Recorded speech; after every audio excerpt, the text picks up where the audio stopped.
अस्सलाम वालेकुम, this is गुलिन आइगर्स और आज हम करेंगे dynamic currents low frequency current की फोर्थ टाइप को। बाकी मैंने फैराडे, गैल्वेनिक और साइनोसॉइडल जो है पिछली वीडियोस में एक्सप्लेन करती हैं, उसके लिंक मैं इस डिस्क्रिप्शन में डाल दूँगी, आप वो भी देख सकते हैं।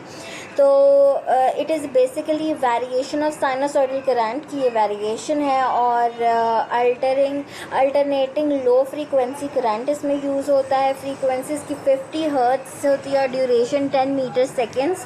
और इसके बाद इसकी फ़िज़िकल प्रॉपर्टीज़ देख लें तो 5 डिफरेंट करंट अवेलेबल होते हैं डायनामिक थेरेपी में। इसकी टाइप्स आप कह लें तो fix diaphase, fix monophase, short period, then हमारे पास है लॉन्ग पीरियड और साइकोपल रिदम। देन हम इसको बारी बारी देख लेते हैं कि ये है क्या बेसिकली।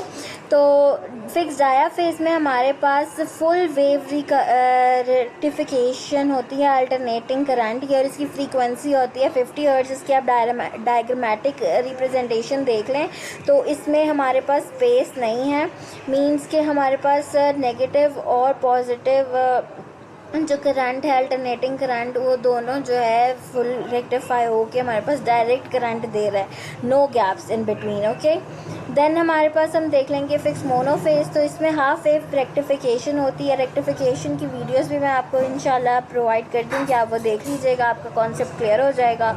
तो इसकी फ्रीक्वेंसी भी 50 हर्ट्ज होती है और इसमें हमारे पास पॉजिटिव एज जो है वो अल्टरनेटिंग करंट का वो ही रिक्रूट हो रहा है और डायरेक्ट करंट में प्रोड्यूस हो रहा है, जबकि जो हमारे पास नेगेटिव है पार्ट वो हमारे पास एक पॉज दे रहा है, ज़ीरो मेजरमेंट उसमें आ रही है, तो ये हमारे पास गैप इस वजह से है। उसके बाद देख लेंगे कि हमारे पास 1 सेकेंड का फिक्स डायाफेज होता है, 1 सेकेंड का फिक्स मोनोफेज, देन 1 सेकेंड का फिर फिक्स डायाफेज होता है। ये देख लें फिक्स, इसमें यहाँ से यहाँ तक हमारे पास फिक्स डायाफेज है, फिर फिक्स मोनोफेज आ रहा है, फिर फिक्स डायाफेज अगैन। नेक्स्ट हमारे पास है लॉन्ग पीरियड। तो लॉन्ग पीरियड में हमारे पास 10 सेकेंड्स का फिक्स मोनोफेज होता है, 5 सेकेंड्स का डायाफेज, देन 10 सेकेंड्स का फिक्स मोनोफेज। देन हमारे पास साइनोकोपल रिदम है, तो इसमें 1 सेकेंड का फिक्स मोनोफेज और 1 सेकेंड का रेस्ट फेज होता है, इसमें डायाफेज नहीं होता। इसके फिजियोलॉजिकल इफेक्ट्स देख लें तो पेन मैनेजमेंट में यूज़ होता है, ये वेजोडाइलेशन में यूज़ होता है, मसल फाइबर स्टिमुलेशन में यूज़ होता है, स्टिमुलेशन और वाइब्रेशन सेंस में यूज़ होता है। इसकी इंडिकेशंस में हमारे पास है soft tissue injury, joint disorders, circulatory disorders और पेरिफेरल नर्व डिसऑर्डर्स। या आगे आप देख लें, इसकी एग्जांपल्स भी लिखी हुई हैं यहाँ पे।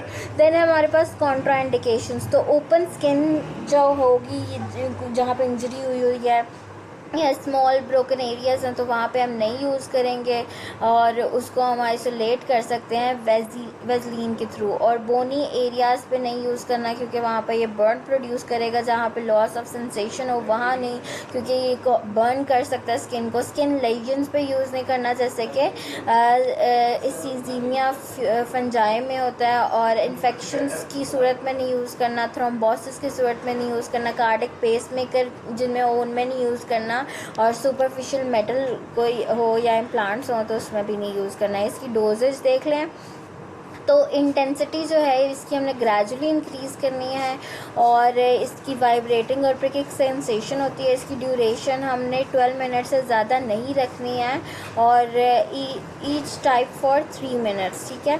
फिर फ्रीक्वेंसी देख लें तो डेली और एवरी अदर डे 12 सेशंस उसके होंगे।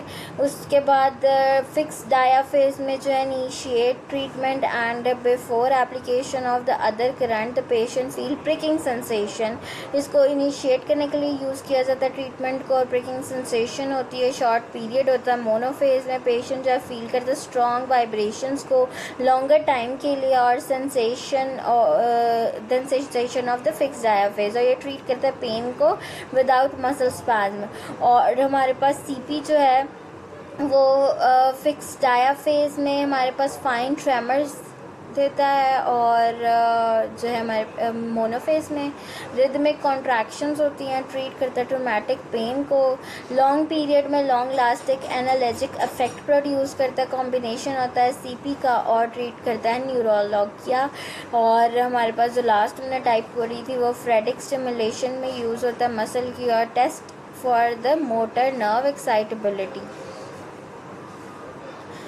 देन हम डायनामिक करंट को बर्नेट्स करंट भी कहते हैं। इसकी फ्रीक्वेंसी 50 हर्ट्ज होती है, और due to ease of generation of this current they have been known for almost from beginning of the electrotherapy, और influence on the human body has been thoroughly studied.